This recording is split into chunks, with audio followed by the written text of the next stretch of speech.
कुलदीप सिंह सेंगर की जमानत का विरोध लगातार देश भर में हो रहा है। ऐसे में सीबीआई ने भी कहा था कि वो इस जमानत का विरोध सुप्रीम कोर्ट में करेंगे और एसएलपी दायर की जाएगी। अब खबर ये आ रही है कि सीबीआई के द्वारा सुप्रीम कोर्ट में एसएलपी दायर की जा चुकी है, लेकिन इस मामले में पीड़िता के वकील का क्या कहना है, इस वक्त हमारे साथ बातचीत करने के लिए महमूद पराचा जी मौजूद हैं, जो पीड़िता के वकील हैं इस मामले में। पराचा जी, कैसे देखते हैं सीबीआई जब ये फैसला आया था 23 दिसंबर को, उसी वक्त कह रही थी कि हम एसएलपी दायर करेंगे सुप्रीम कोर्ट में, और अब खबर ये है कि कल एसएलपी दायर की जा चुकी है। सबसे पहले आप ये बताइए, आपको इसकी जानकारी है?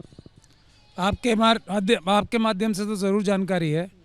प्रेस में अपनी सारी पिटीशन अपनी वाहवाही लूटने के लिए या जिस भी वजह से सीबीआई ने लीक की है या दी है वो तो नज़र आ रही है, लेकिन जो मेन जो पीड़िता है, जिस पीड़िता के वकील ने और जिस पीड़िता ने 90% आर्गुमेंट करके हाई कोर्ट में विरोध किया था,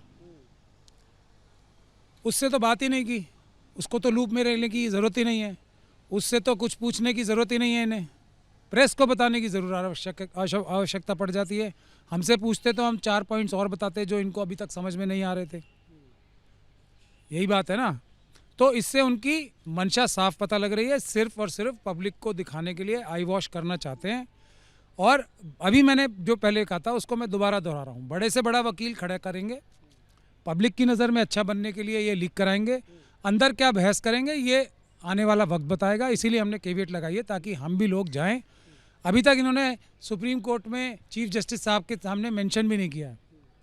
सब काम अच्छा, हम लोगों की मजबूरी ये है कि हमारे सामने जो कार्य है और ज़्यादा कठिन इसलिए है कि सुप्रीम कोर्ट में चीफ जस्टिस साहब हमसे भी पूछ सकते हैं कि भाई मेन रोल तो सीबीआई का होना चाहिए ना, तुम तो सिर्फ एक शिकायत करता हो। तो हम तो एक एक कदम फूंक के ही रखेंगे। सीबीआई को कौन रोक रहा है कि 29 तारीख को जो चीफ जस्टिस साहब ने ऑलरेडी बोल रखा है कि हम अगर कोई अर्जेंट मैटर होगा तो 29 तारीख को भी स्पेशल बेंच बना देंगे। तो सीबीआई की ये जिम्मेदारी नहीं बनती थी?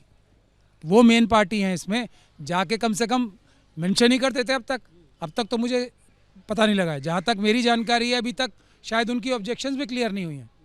तो उनकी मंशा साफ नहीं है ना, ऑब्जेक्शन भी क्लियर नहीं करा रहे। जब आप लोग तो पीड़िता के वकील है, पीड़िता के साथ शिकायत करता आप लोग हैं, तो सीबीआई आप तक ये जानकारी क्यों नहीं दे रही? जैसा आप कह रहे हैं कि आपके पास नहीं है, हमसे ही तो छुपाना है।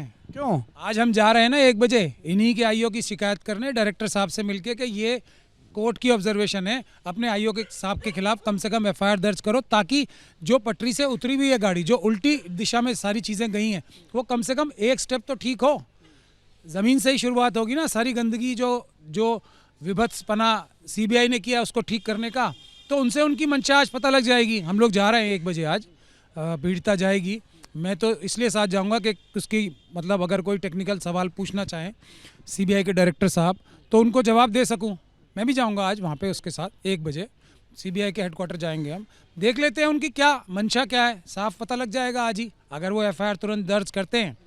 क्योंकि ये तो कोर्ट ने ही फाइंडिंग दी है ना कि उसने कॉग्निजेबल अपराध किए हैं। जो चीज़ें लिखी हुई हैं वो तो सीधे कॉग्निजेबल अपराध हैं, जिसकी एफआईआर तो तुरंत दर्ज होनी चाहिए। अभी पता लग जाएगा 1 बजे कितनी ईमानदारी से और क्या कितनी बेईमानी से सीबीआई काम करना चाहती है। एक आखिरी सवाल अब आपसे जाते जाते, जिस तरीके से कुलदीप सिंह सेंगर की ज़मानत का विरोध हो रहा है, तो वहीं कुछ ऐसे नेता भी हैं जो इस बात का समर्थन कर रहे हैं। अब ऐसे में भाजपा के ही एक नेता हैं, बड़ा चेहरा है बृजभूषण शरण सिंह, उनका बयान सामने आया है। उन्होंने कहा है कि कुलदीप सिंह सेंगर की जो ज़मानत है मैं उसका स्वागत करता हूँ, उनके साथ षड्यंत्र हुआ था। देखिए, ये तो बात मैं पहले से ही कह रहा हूँ ना, जो भारतीय एप्स्टीन जो गैंग है, भारतीय वर्जन एप्स्टीन गैंग का, वो तो पूरी तरीके से एक्टिव है ना।